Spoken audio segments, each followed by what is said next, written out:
বিশ্বনবী সুমামার কাছে গেলেন। প্রথম দিন যে তিনি কালেমার দাওয়াত দিলেন, ইমানের দাওয়াত দিলেন, ইসলামের দাওয়াত দিলেন, রিসালাতের দাওয়াত দিলেন, আখিরাতের দাওয়াত দিলেন। পরের দিন যে বিশ্বনবী সালাতের দাওয়াত দিলেন, যাকাতের দাওয়াত দিলেন, ইসলাম কি, কিভাবে, কেমন করে পালন করতে হয় চমৎকার আর্টিকুলেট করতে শুরু করলেন। তন্ময় হয়ে সুমামা ইবনে উসাল রাদিয়াল্লাহু তাআলা আনহু বিশ্বনবীর কথাগুলো শুনতে আরম্ভ করলো। একদিন নয়, 2 দিন নয়, টানা 3 দিন বিশ্বনবী সুমামার কাছে ইসলামকে প্রেজেন্ট করেছেন, উপস্থাপন করেছেন। আওয়াজ করে বলেন, কয় দিন? 3 দিন। 3 দিন মসজিদে নববীতে বাধা।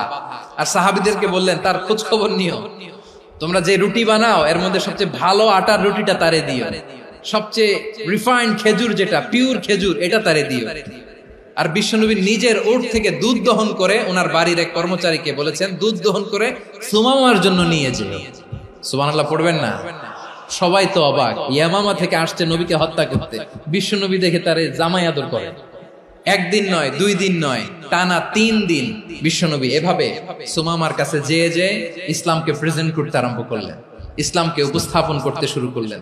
আর তাকে চমৎকার এন্টারটেইনমেন্ট, আপ্যায়ন দিতে আরম্ভ করলেন। টানা 3 দিন যখন ইসলামের দ্য বিউটিজ অফ ইসলাম, ইসলামের সুমহান বাণী, সৌন্দর্য তার কাছে উপস্থাপন শেষ, তাকে আপ্যায়ন শেষ, বিশ্বনবী বললেন সাহাবাদেরকে, যাও এবার সুমামার হাতের পায়ের রশি দুটো খুলে দাও।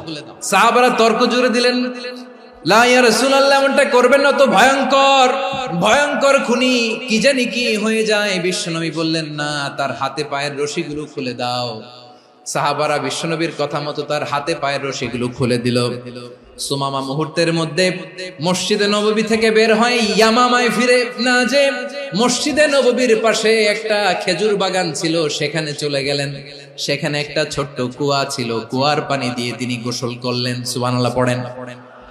কুয়ার পানি দিয়ে গোসল করে মসজিদে নববীর সামনে এসে বিশ্বনবী এবং সাহাবাদের সামনে দাঁড়িয়ে সাব্বাবা উঁচু করে বললেন, আশহাদু আল্লা ইলাহা ইল্লাল্লাহ ওয়া আশহাদু আন্না মুহাম্মাদান আবদুহু ওয়া রাসূলুহু।